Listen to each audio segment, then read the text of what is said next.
Welcome to the real journey of the entrepreneur. The journey of any entrepreneur begins with a decision, then writing down your vision, then the execution of that vision. It is not for the faint of heart. It is for those who understand how powerful your mind is and that you can truly create the life that you deserve. It does require a unique formula that includes belief in yourself, a lot of consistency, connecting with an OG, a lot of tears, missing out on a few events and things, and taking a whole lot of risks that will allow you to see your vision and dream come to pass. This journey of the entrepreneur is from the perspective of a wonderful mother, a business owner, whose goal is to break generational barriers and normalize the process of wealth building and financial wellness through entrepreneurship, all while creating a social and give back along the way. I am sharing this journey with you and invite you to share this process with me. Let's do this together. Your decisions, but you have to feel comfortable to own it. Yeah, absolutely. Right? I will always support you. Thank you.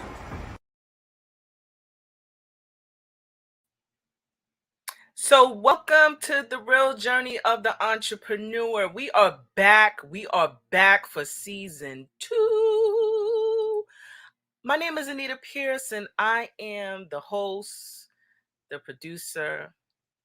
I also am the camera woman, the screenwriter, and I'm excited because you are joining this part of the journey, specifically to learn more about every aspect of entrepreneurship. With this discussion that we have on the real journey of the entrepreneur, we are really focusing on those things behind the scenes that happen. I am the owner of 11375, which is a business consultancy that's certified in the state of New York and also New York City as a minority women business enterprise.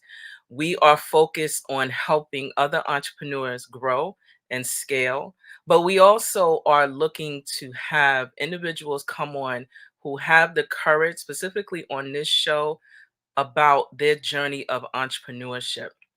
So, as you know, I get like excited where I see, women of color doing their thing. We are the fastest growing group of entrepreneurs growing. Let me repeat that. The fastest growing group of entrepreneurs that's stepping into this process, because we know that entrepreneurship creates freedom of time. It creates an opportunity for wealth, but it also creates a sense of purpose and self and developing our gifts. And so I get to meet and talk with some of the most courageous entrepreneurs who are willing to step in and to share their process. So now, as you can see, I'm all about the blue lipstick.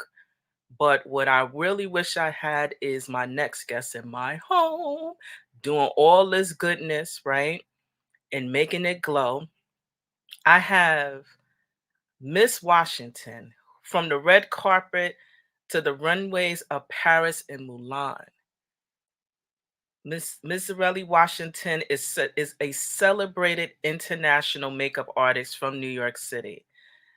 As a therapist and a youth speaker, Ms. Zarielle Washington strives to provide programs, tools, and resources designed to empower, enhance, and then educate us all. But wait till you see all this goodness that's coming up on the screen right now. Welcome, Ms. Washington. Hello, hello. Oh my gosh, I'm so happy to be here. Thank you so much, Anita, for having me on. I just want to plug right quick my name. I know it's exotic, but it's Zarielle. A lot of people call me Z. Plot twist.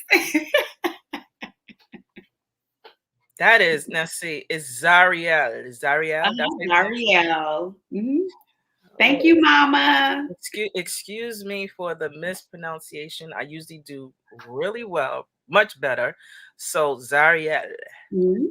can I Yes. say it like that? Right. Yes. Yes. So thank you for the correction, because I like when we get corrected on names, because that's what we are supposed to do. So Zarielle, welcome to the real journey of the entrepreneur. Can y'all just check out and just love on some all of that goodness that's coming through the screen right now? Look at that. Just look at all that. Look at that.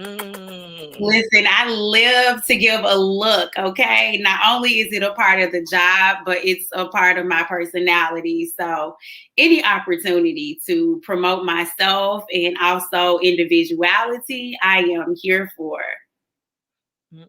And we're here for it too, with all that goodness. I just love it. I'm feeling all the.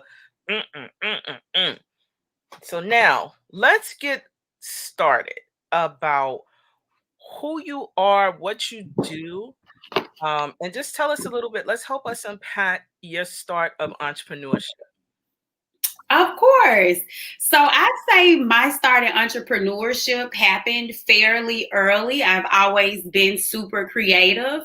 I hate to talk about like the pre social media age, but that was actually the age that I grew up with and am most familiar with as an 80s baby.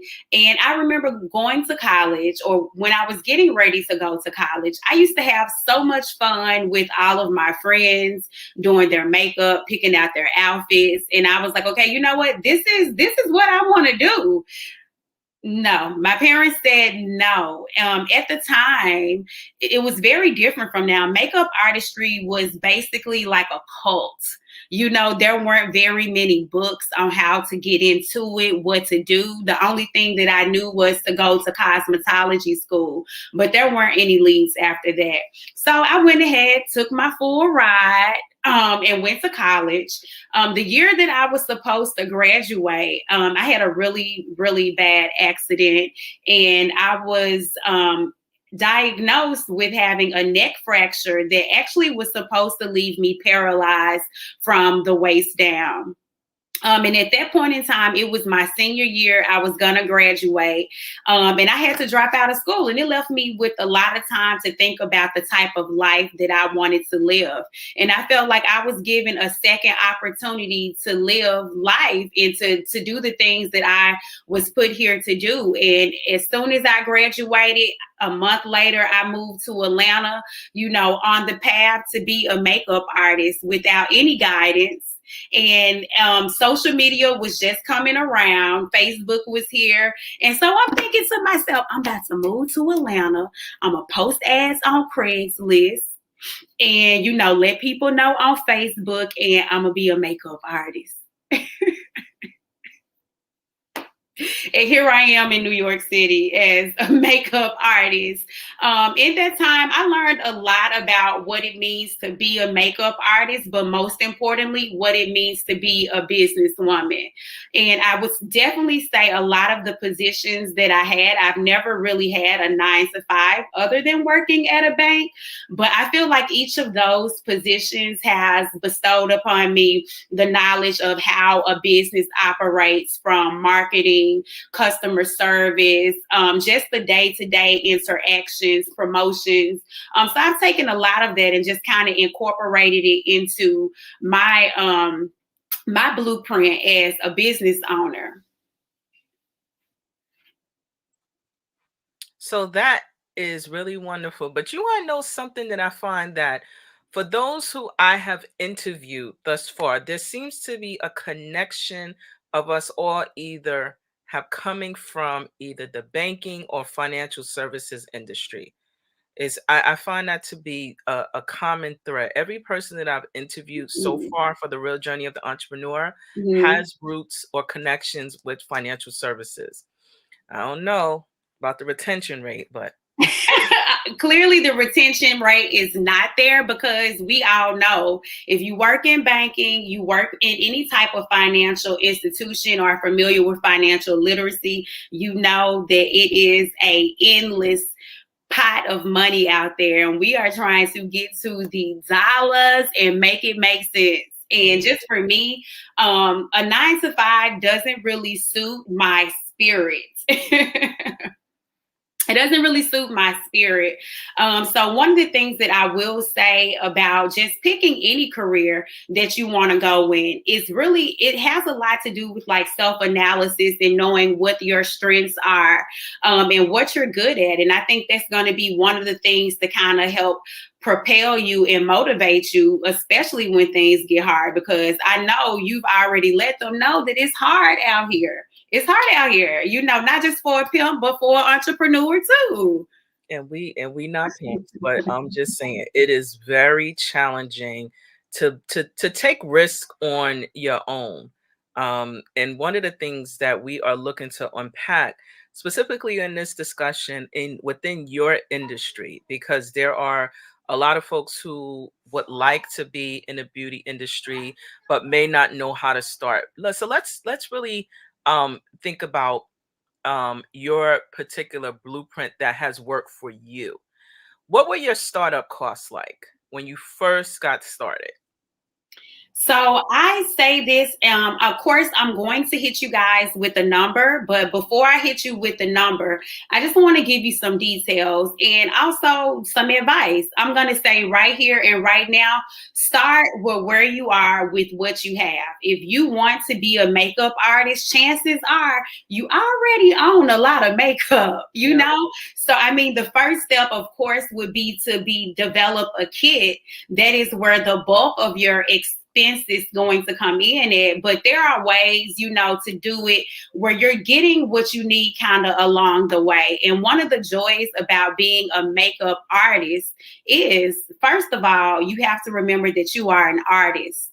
So if you don't have everything, or you don't have everything that they sell, there are so many ways, to mix and make what you have, to mix the foundations, to get the shade that you need, mix in lighter and darker shades. You don't need all 40 shades, of Fenty Lancome.